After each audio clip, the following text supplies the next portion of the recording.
संकल्प से बीमारियों का आदान प्रदान या विसर्जन हो जाता है। संकल्प में बड़ा बल था पहले, अभी भी कहीं कहीं तो है। जैसे बच्चा है या कुटुंबी है, बीमार है या परेशान है, या हार्ट की तकलीफ है, किडनी की तकलीफ है, या पेट की तकलीफ है, और कोई तकलीफ है, उसकी माता पिता या उसके स्नेही हाथ को रगड़े, ओम ओम ओम मेरी आरोग्य शक्ति जगे, ओम ओम मेरी आरोग्य शक्ति जगे।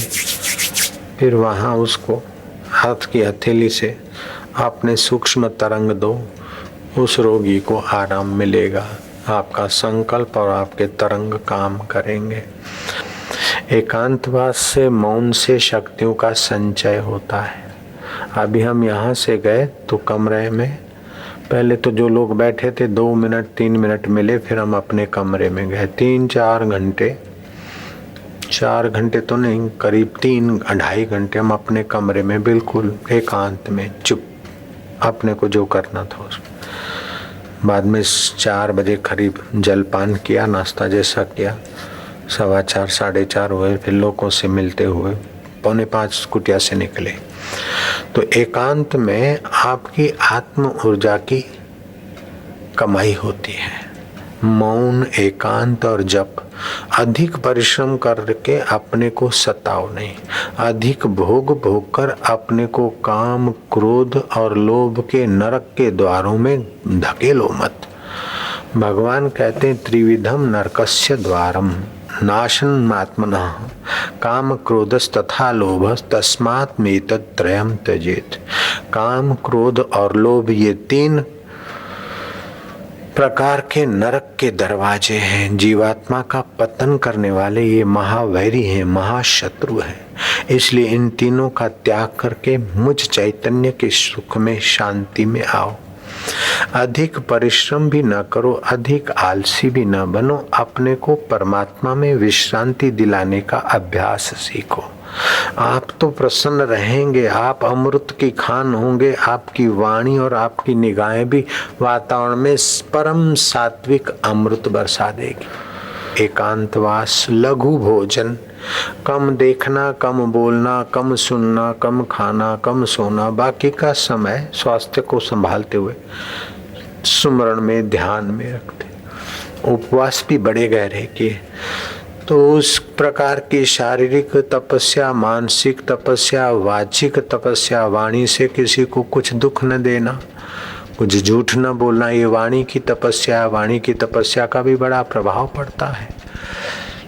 जो अनर्गल बोलता है, झूठ बोलता है, उसकी वाणी पर विश्वास नहीं होता लोगों को। जो सच्चाई का आश्रय लेकर बोलते हैं, तो चाहे फिर गांधी हो, चाहे और कोई महात्मा हो, उनका बड़ा आदर होता है। मधुर वाणी हो, सार गर्भित हो, दूसरों के शोक और पाप को निवृत्त करने वाली वाणी हो। तो वाणी का तप है। या मौन रखे। जो जीवात्मा जैसा करता है उसी प्रकार के परमाणु उसके तरफ आकर्षित हो जाते हैं। आप जैसा मंत्र लिया है, जिस देव का लिया है, उसका जप करते जाओ तो वही परमाणु बनते बनते बनते इतने प्रगाढ़ हो जाएंगे कि उसी देव को आप प्रकट कर सकते हैं। ऐसे ऐसे महात्मा हो गए जिन्होंने अपने परमाणुओं के प्रभाव से भक्त को उसके भगवान के दर्शन कराए। भगवान की मूर्ति को महापुरुषों ने संकल्प से और अपने परमाणु प्रयोग से चलती हुई करके भक्त के आगे खड़ी कर दी। जिस देवी का पूजन करता था उस देवी के दर्शन की इच्छा बैठ। और विशुद्धानंद महाराज ने उस देवी के मंत्र का उच्चारण करते हुए परमाणु जल्दी बनाए अपने और संकल्प करके उसके तरफ देखा तो वो मंदिर वाली माता जी की मूर्ति चली और भक्त के सामने आई। भक्त के परमाणु इतने दिव्य नहीं थे, विजातीय परमाणु थे। वो घबराया। देवी को फिर संकेत हुआ, देवी की मूर्ति वहां चली जाके बैठी। ये सारा कुछ होता है, लेकिन इससे भी ज्यादा ऊंचाइयां हैं सुख दुख में सम रहकर ब्रह्म ज्ञान को पाने वाले की। तो आप जो मंत्र जपते हैं उस मंत्र के परमाणु बनते हैं। जैसे डायनामो घूमता है तो ऊर्जा बनती है, ऐसे बार बार जो मंत्र जपते हैं और बार बार जो सात मंत्र का अर्थ समझकर विचारते हैं तो आपके सात्विक परमाणु होते हैं। तो फिर काम के आवेग में, क्रोध के आवेग में, लोभ के आवेग में जो जीव तबाही के तरफ जा रहा है, अधर्म के तरफ जा रहा है, नरक के द्वार के तरफ जा रहा है, उसकी रक्षा होती है। धर्मो रक्षति कीर्तनात्, भगवान नाम का कीर्तन करके फिर जप किए तो काम में, क्रोध में, लोभ में जो खप रहे हैं, प्रारब्ध में जितना होगा उतना ही टिकेगा। लोभ करके करते करते करते अपनी नींद हराम क्यों करना, काम विकार के गुलाम क्यों बनना, संतान को जन्म देने के लिए पति पत्नी का व्यवहार करना, लेकिन तिथि वार समझ के।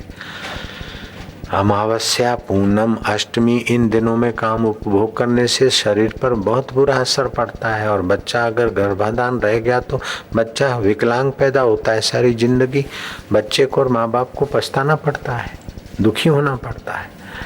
तो ये काम, क्रोध और लोभ, ये 3 नरक के द्वार है। इनसे बचने की गुरु आज्ञा करते। कौन से गुरु की? वंदे कृष्णम जगत गुरु। गुरु का मतलब क्या होता है? गु माना अंधकार, रू माना प्रकाश। जो अंधकार को मिटाकर आत्मा से और प्रकाश उभार दे उसे गुरु कहते हैं। दूसरा अर्थ होता है कि जो बड़ा हो, लघु ना हो, बड़ा हो, उसे गुरु कहते हैं। तो बड़े में बड़ा परमात्मा और परमात्मा का अनुभव है। अनुभव कराने वाले महापुरुष बड़े गुरु होते हैं। वाचिक गुरु होते हैं अक्षरों का ज्ञान देने वाले, पंचाक्षरी मंत्र का ज्ञान, धर्म का उपदेश देने वाले गुरु होते हैं। लेकिन सतगुरु तो इन सबसे विलक्षण होते हैं। तो ऐसे सतगुरु के लिए कबीर जी कहते हैं कि सिर दीजे सतगुरु मिले तो भी सस्ता जान। ऐसे सतगुरु के अंतःकरण में जो परमात्मा सुख उभरता है वो फिर सभी के लिए होता है। चांद तो होता है गगन में, लेकिन चांदनी सभी के लिए। बांसुरी चाहे पराई हो, लेकिन रागिनी सभी के लिए। बांध सकते हो तो तुम फूल, लेकिन सुगंध बंध सकती नहीं। दीप चाहे तो किसी का हो, लेकिन रोशनी सभी के लिए होती है। जिसने अपने हृदय में परमात्मा सुख पाया उसकी रोशनी सभी के लिए होती। बांसुरी चाहे उसकी अपनी हो, लेकिन रागिनी सभी के लिए होती। चांद भले गगन में हो, चांदनी सभी के लिए। परमात्मा अमृत चाहे ब्रह्मज्ञानी के हृदय में हो, लेकिन उसकी करुणा वरुणा तो सभी के लिए है। और भगवान कहते हैं ऐसा तुम भी पालो।